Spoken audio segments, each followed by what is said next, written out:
Um, I am coming to you from my home outside of Taos, New Mexico. I am a knitter and a natural dyer, um, and I am putting out this blog because I would like to connect with people who knit and dye and are interested in the same kind of things that I'm interested in. I used to live up in Portland, Oregon, and I had like a regular knitting group that I would go to. So I had an outlet to go and, talk to people and geek out about yarn and compare notes on projects and things like that. And Taos really has kind of an amazing fiber community for the size. And a lot of people are really interested in it, but I don't really have that same outlet here. So I have found myself, since I moved here, watching a lot of knitting blogs because it kind of gives me the feeling of camaraderie and gives me, an outlet to be able to sit and knit with somebody for an hour, which has gotten me interested in maybe sharing what I'm doing with other people and, we'll see. So, so I'm sitting here in the corner of my house, which is an earthship. If you're unfamiliar with earthships, they're traditionally totally self-sustaining homes that are off the grid and built from recycled materials.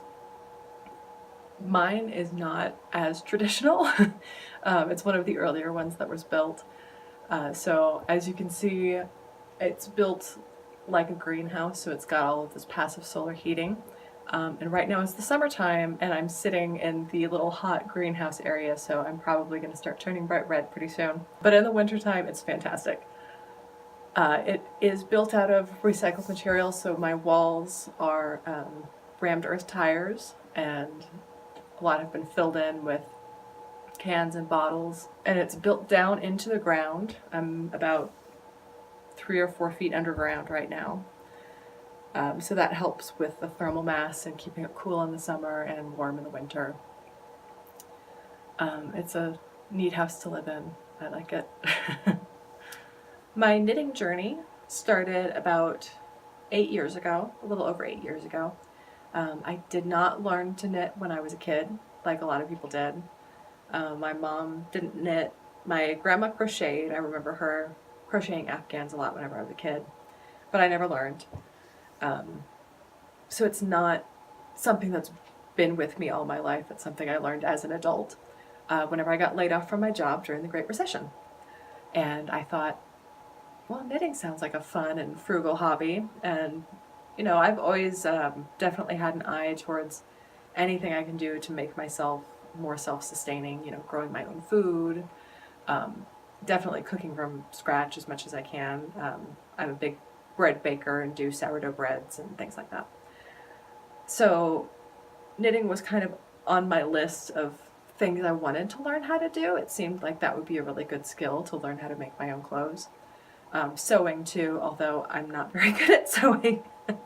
I'm still a beginner sewist for sure. So I started to learn how to knit, and I had my friend teach me, and she had just taught herself to knit from books and watching YouTube. She also didn't have any family members who were passing down any sort of knowledge or teaching her their craft.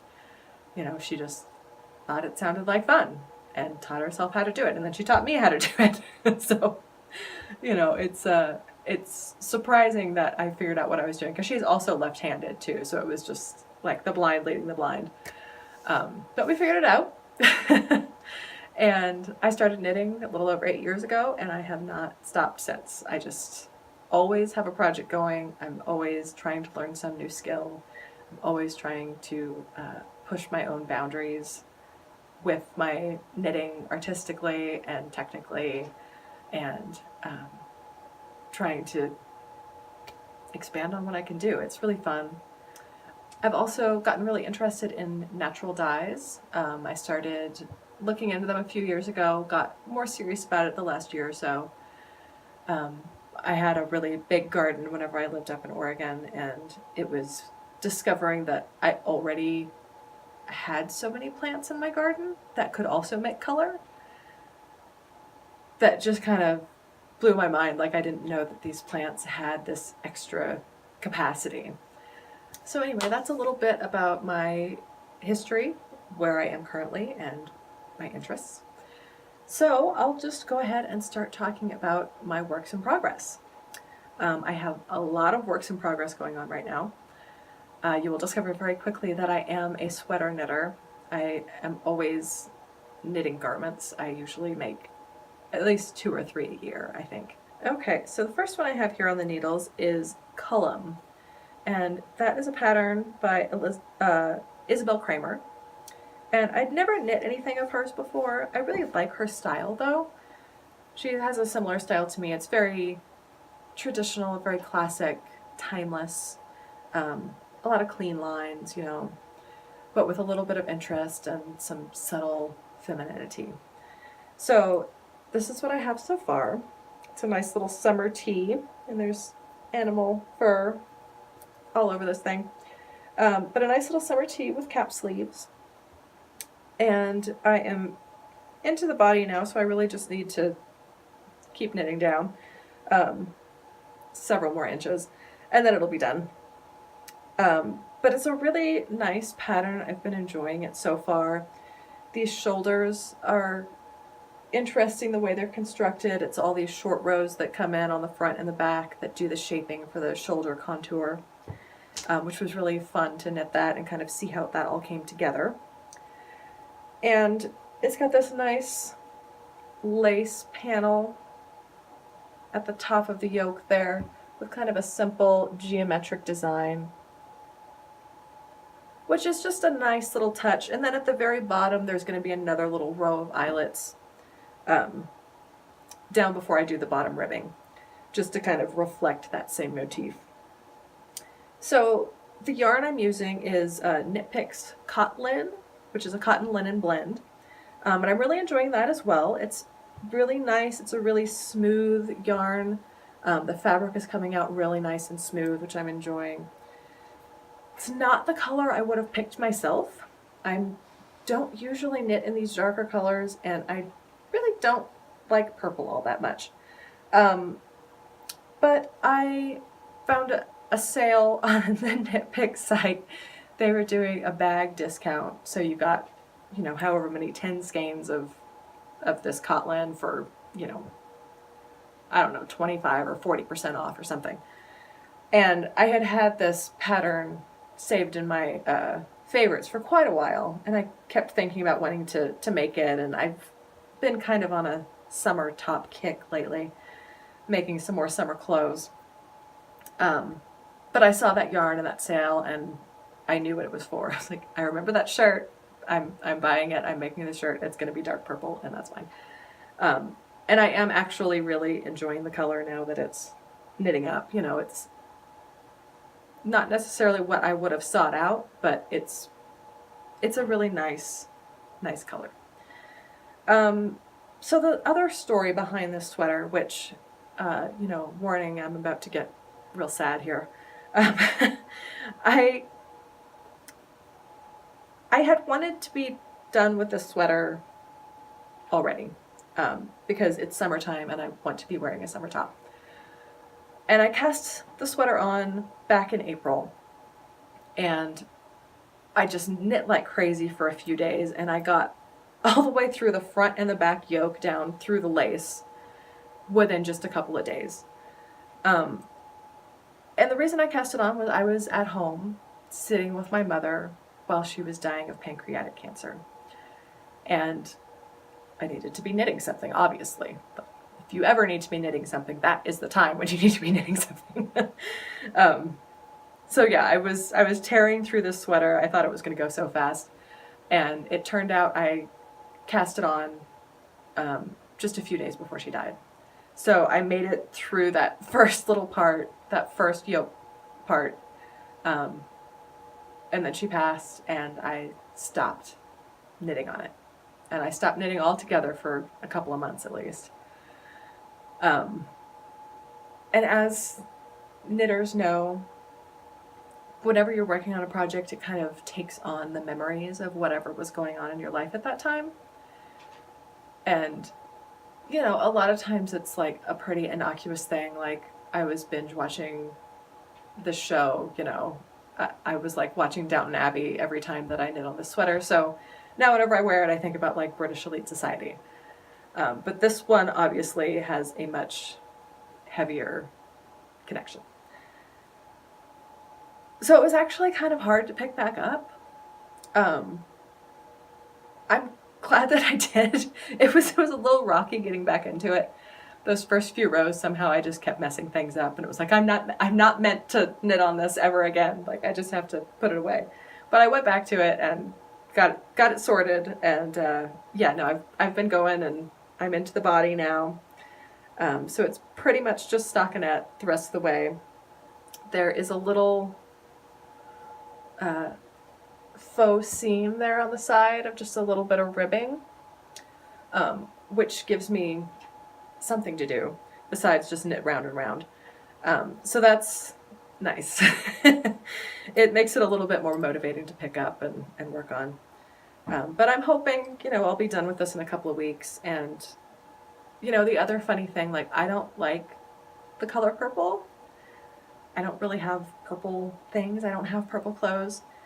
My mother loved the color purple. Anything purple she could buy, she would pick up, and so I think it's fitting that I found this sale yarn in the color that I didn't really want, but it's her color. So I'll be really happy whenever this is done, and hopefully I'll be done in a few weeks and I can wear it this summer.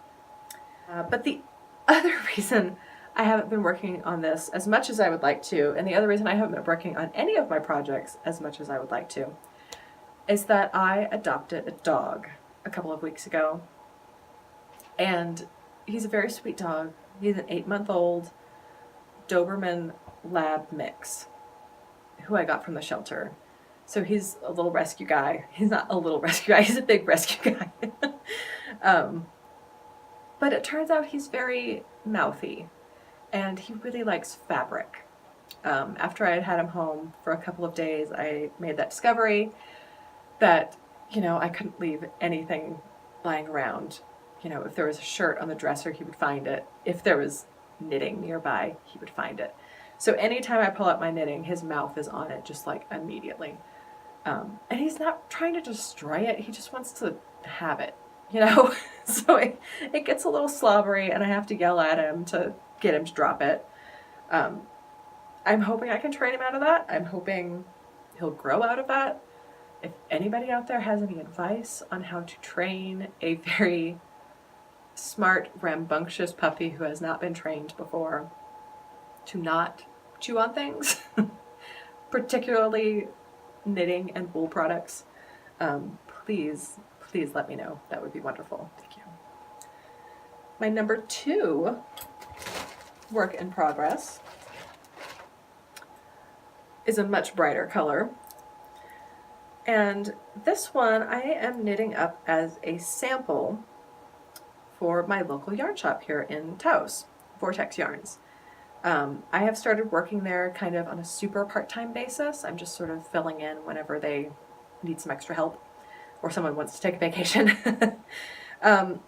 So I have started knitting this top. It's another summer top. It's a theme, which is, the pattern is Gemini by Jane Richmond. It's from Knitty Spring 2012, I believe. And I'm knitting it up in Juniper Moon Zoe. And the colorway, I believe, is called Mint, which it doesn't look very minty to me. It looks turquoise to me, but whatever. So the shop, Vortex Yarns, they just started carrying the Juniper Moon Zoe, and they wanted to have a sample knit up to display the yarn. So I started knitting up this pattern, and it's a cute little pattern. It's got this lace detail across the top of the neckline. I don't know if that is showing up kind of there. And it's on 3 sides around the top, so it's on the shoulders and then either on the front or on the back, because it's reversible. So you can wear it with the lace in the front and kind of dress the shirt up a little bit, or with the lace in the back, and you have the stockinette in the front if you want it to be a little bit more casual. which is why it's called Gemini, because it's a two-faced shirt. No offense to the Geminis, I love you. So, I've been knitting it up in this Zoe DK, which is also a cotton linen blend. And I don't know, it's kind of a rustic yarn. Like, it really seems like it's plied with like a cotton ply and a linen ply, instead of the fibers actually being mixed together. So it does kind of this thick, thin thing, and it has these, I mean, you can tell, you can see, maybe, in the yarn, sort of the different texture that it has. So it doesn't knit up really flatly. It kind of knits up. It knits up with some texture, which just makes this shirt look more casual. Which I don't know. I think maybe for a different project it would be better, but I already started this, so I'm just going to keep going with it. Yeah, so I don't know. I don't know if I'm a big fan of this yarn. It's kind of splitty too, but it is really soft, and yeah, we'll see whenever this is done, you know, how it all blocks out and everything. But the other thing, I did have some trouble with this project because I did not read the instructions fully. So that is a lesson to you out there. Even if it's a very simple pattern and you think, oh, I'm at the stockinette, like, just go. Always double check your instructions. So I had knitted all the way to this point entirely on size 5 needles, which is what you cast on with. I was going to say what the pattern calls for, but it wasn't what the pattern called for. It called for you to knit the lace section in size 5s, and then once you get to the stockinette to switch up to size 6. I neglected to do that, and once I got to the underarm division, I went to go and check the instructions and realized my error. So normally I would have just said forget it and just kept knitting, because I really hate ripping back. Even like a few stitches back. If I made a mistake like earlier in that row, I'll somehow find a way. It's like, is there any way I can fudge this? Is there any way nobody's not going to see it? Because I just hate going back in my knitting. But since it's a shop sample and the whole point is that they're going to give away the pattern if you buy the yarn, then I figured I should do it proper.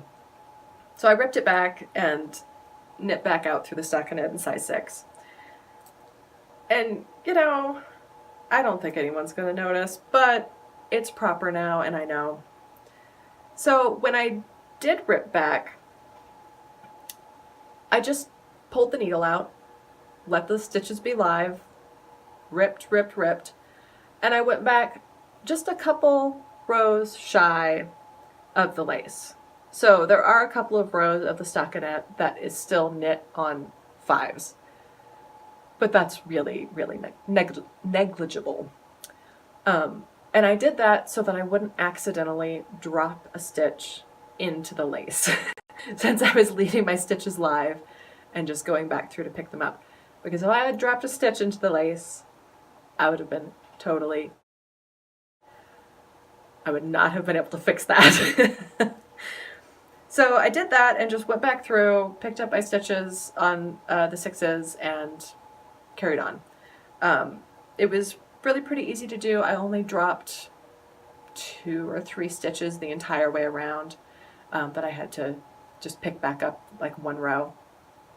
So that's pretty good. And yeah, now I'm well on my way. I'm back under the armhole division. It's just stockinette, straight stockinette the rest of the way. Yeah, I haven't had a lot of time to work on it because of the dog. I have to steal some time knitting if he's outside playing, or I have to knit when I'm not at home. So I'm picking up some shifts at the yarn shop later this week, so I will definitely be working on this while I'm there. Since it's a sample for the shop, I'm knitting it in the smallest size possible, so hopefully it'll go pretty quickly, and that's a nice bonus for not having to knit something that actually fits my body.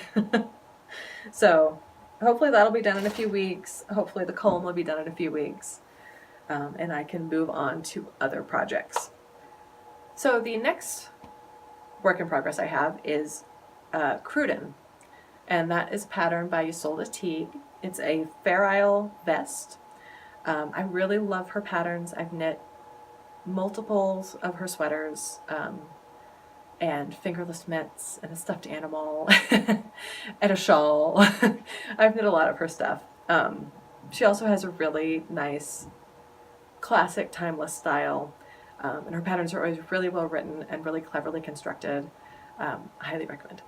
Anyway, so I have my swatch here for my Cruden, and this is extra special because I dyed all of the colors myself using natural dyes.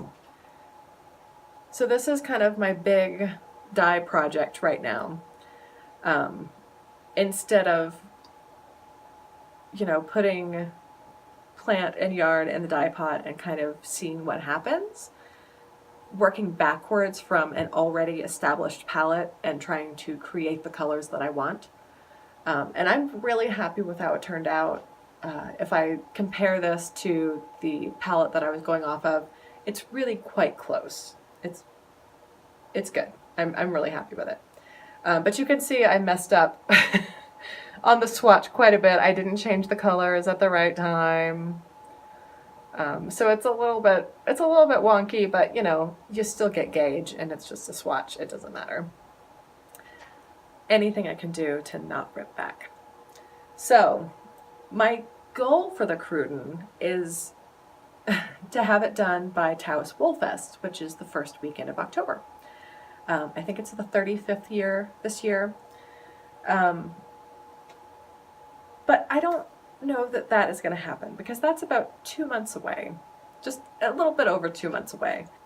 I don't think I'm going to get it done in time because this is all I have done so far on my Cruden. It's just the cast on and the bottom ribbing.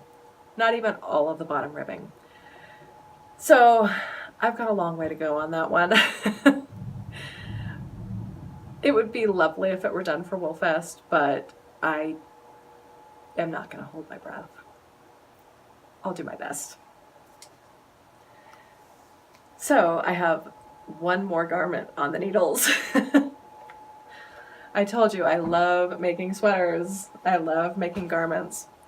So this one is technically on the needles, but it is in hibernation. So I cast this on as my New Year's cast on. I cast it on New Year's Day of 2018. It's Wolf River by Melissa Shenedy, I think. I'll have to double check her name. But it's this really lovely sweater. Front and back are these big lace panels, and then solid sleeves. So I really, really enjoyed knitting on this. The lace panels were super fun to knit. It's nice, thick yarn, so it went really quickly on big needles. I'm doing the sleeve on size 9s. I can't remember if the body was on size 9 or size 10. Probably, I think it was size 9.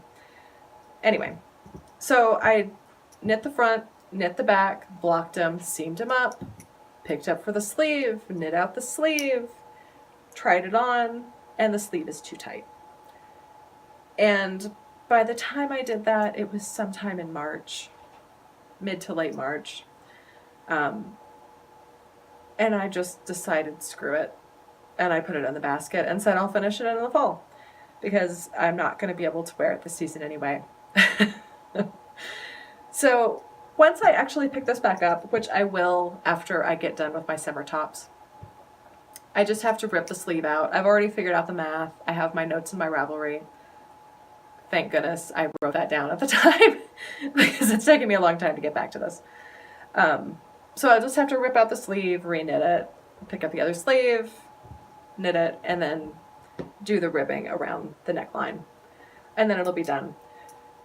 So probably this is going to be my Woolfest sweater because that's not going to take that long. That'll just take a week or two of not really mentally taxing knitting. You know, a couple stockinette sleeves and some ribbing. It's not that bad. As you can see over here in the corner, which maybe you can see over here in the corner, I'll try and move you. I have my little plant starters going, so we've got the windows open to make sure they're getting enough light. And hopefully if I keep doing this, if I decide that the blogging is, sorry about that, the blogging is a fun thing to do, then you'll get to see the plants get bigger in the background and grow. Yeah. So, where was I? I was still talking about works in progress because I have so many works in progress right now. The last one that I have to show you is a shawl that I'm working on. And it's all about that brioche. I can't remember the designer's name right this second. So I'm not that far into it. It's a nice kind of swoopy triangular shawl. Yeah, and this shawl has been many years in the making. Several years ago now, I guess 3 years ago, I did a class at a yarn shop up in Portland when Stephen West came to town. And it was a class on using color in your work and color combinations. And, you know, he's all about color, so it seemed like a pretty interesting class to take. So I took it, and he had a bunch of yarn that he brought, and I had to buy something. So I bought this, which is this lovely speckled yarn out of the UK from Uncommon Fibers. And it was dyed specifically for his class tour. And I might have bought it based on the colorway name. It's the same way I buy wine. I buy wine based on the label. If I like the label, I'll buy it. If I like the colorway name, I'll buy yarn. So the colorway for this is Pearl Scylla, Queen of the Desert, which is just too good. So I bought this yarn, but I don't like speckle yarn. That's the problem. I don't use speckle yarn. So it sat in my stash for 3 years. I didn't know what to do with it.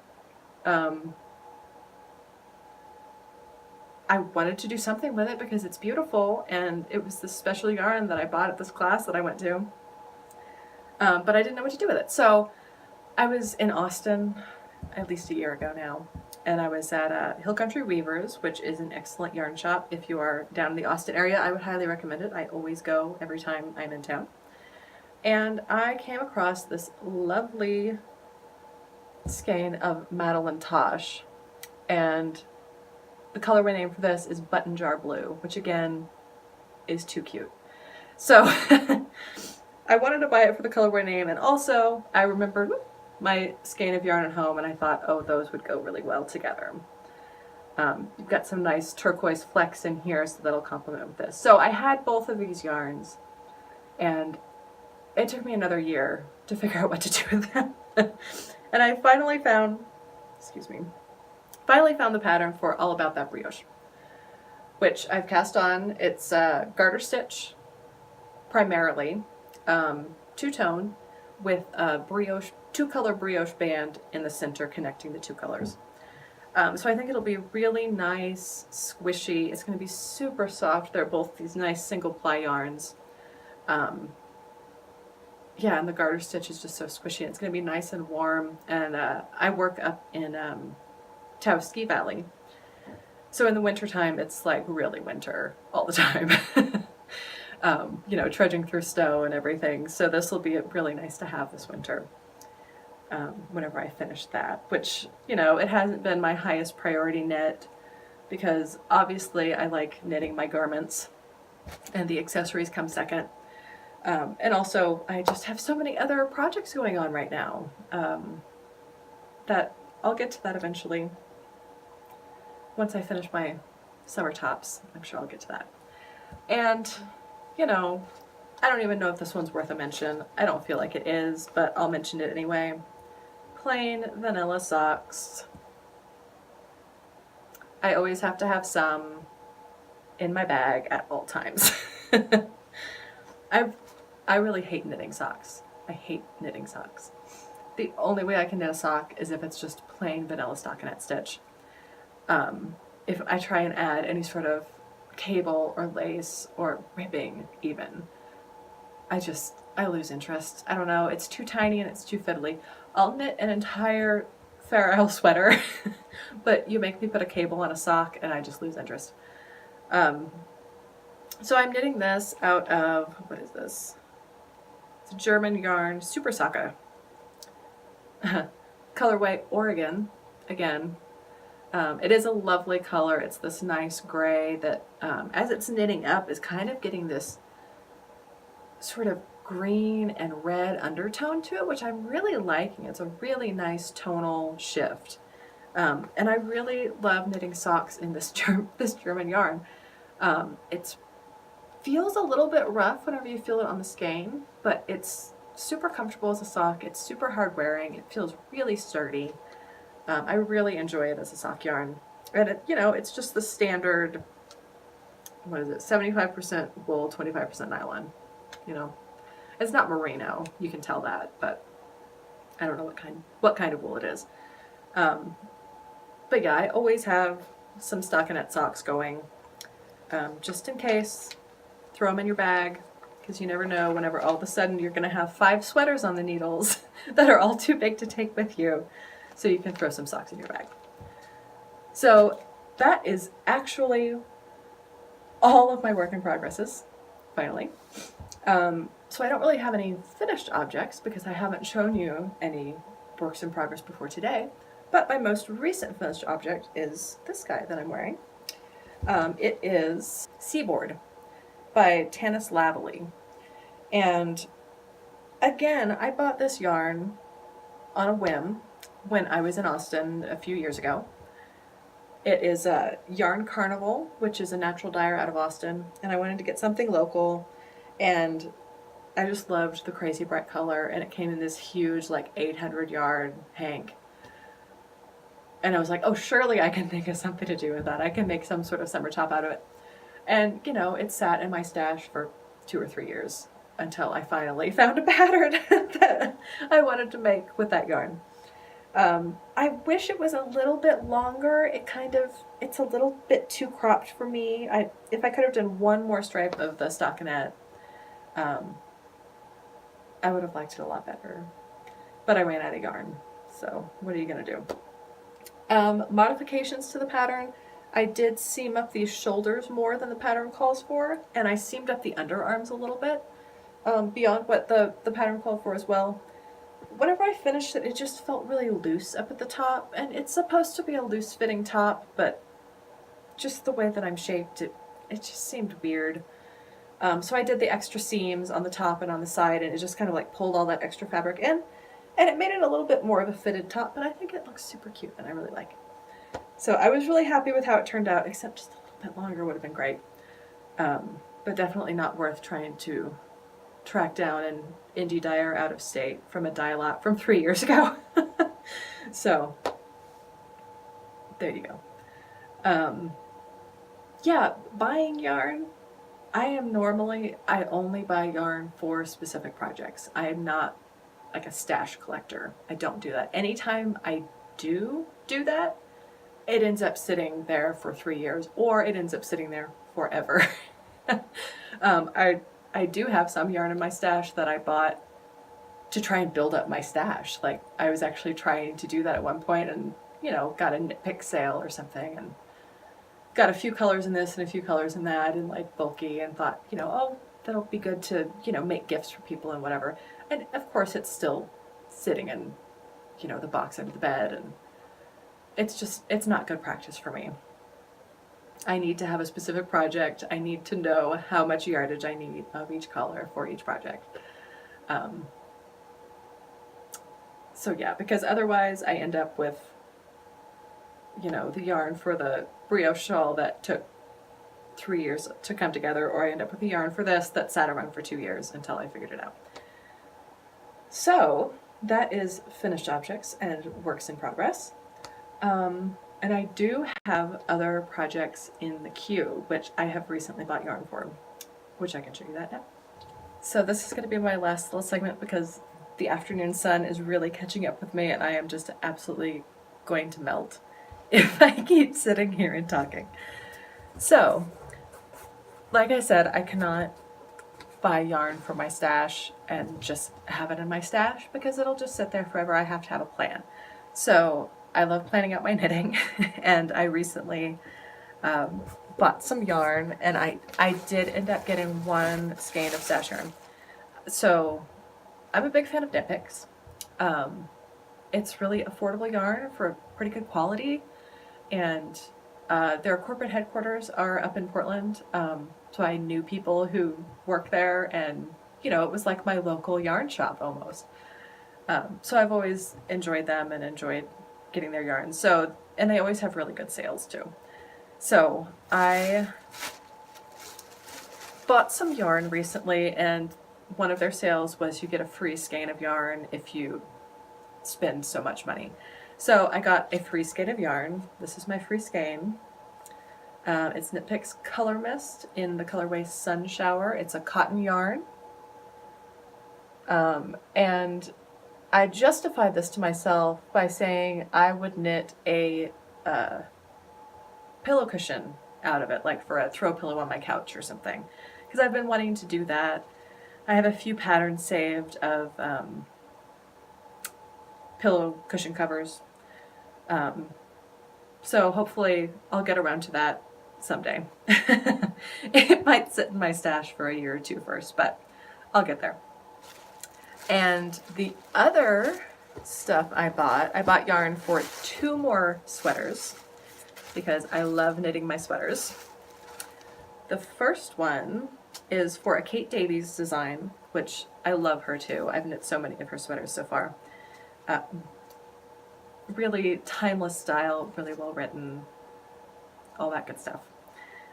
So I got these 4 skeins of Alpaca Cloud, which is a lace weight yarn. For her pattern, I cannot remember the name of it right now. I'll put it up at the end. But it's this really lovely kind of striped, loose-fitting lace sweater that just looks so lovely and light and still really warm. Like, I think it would just be great for the climate here because it does get really cold in the winter, but the sun still feels really warm because we're at a really high elevation. My house here is at, I think, 7,200 feet. At my office where I work up on the mountain is at 9,200 feet elevation, so we're really high up in the air, so the sun feels very warm, hence my heat sitting here under my windows in the middle of summer in the middle of the afternoon. But I think this will be really lovely and nice to wear around in the wintertime down here in town, especially because yeah, the air is cold but the sun is warm and you kind of want that in between layer, warmth layer. So I'm really excited about knitting that. I'm probably going to get to that one later in the winter. I think it might actually even be my New Year's cast on because I have another sweater that I bought the yarn for that I'm really excited about that I want to knit first because it's bigger and warmer. It's a Thea Coleman pattern that I'm doing, Omegang, which I'm really excited about. I haven't ever knit any of her patterns before either, but I always love them. They're always really interesting and she has a lot of great texture in them. So this is a asymmetrical cabled tunic. So I have a lot of this yarn. It's a lot of yardage. I think I have something like 2,100 yards to do this, and it's worsted weight. The pattern actually calls for DK weight, but I got worsted because I really wanted to try out this yarn. It's new from Knit Picks. It's 100% eco wool, and it's all in these nice natural shades, which the irony is not lost on me that as I have gotten more into dyeing my own colors, I am suddenly really attracted to natural shades of wool. And I keep wanting to knit things out of just these natural sheep shades. So, yeah. Yeah, but this is a new yarn from Knit Picks. I've never used it. It looked really nice online. So it's kind of a risk ordering something online, especially for a whole sweater that you haven't ever used before. But I've always been happy with their yarns, so I wasn't too worried about it. And I think it's going to be really nice. I think it's going to be real good. So I'm planning to cast that on in the fall, and hopefully I'll finish that by around Christmas time. And then I'll have a nice, super woolly, cabled tunic that's just like the biggest, coziest, warmest thing that I can wear up on the mountain.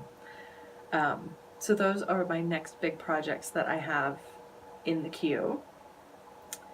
And I also just ordered a bunch of undyed yarn that has not arrived yet, but I don't really have any yarn to dye right now. I have some scraps and things, but I don't have any like full skeins that I could dye. I went through all those earlier. So I'm excited to get that and start doing some more natural dyeing and start making some of my own colors. And yeah, it's going to be fun. It's going to be a fun fall. Lots of fiber activities and fiber projects in the works. Yeah. So I have just rambled on about knitting for I don't know how long, maybe an hour. We'll see once I put all of it together. And I have enjoyed myself, so maybe I'll do this again. Thank you for listening. Please share if you're working on any similar projects, or you have any questions, or you have any tips about training a dog who likes to chew on wool. I would really appreciate it. And I look forward to talking to you all soon.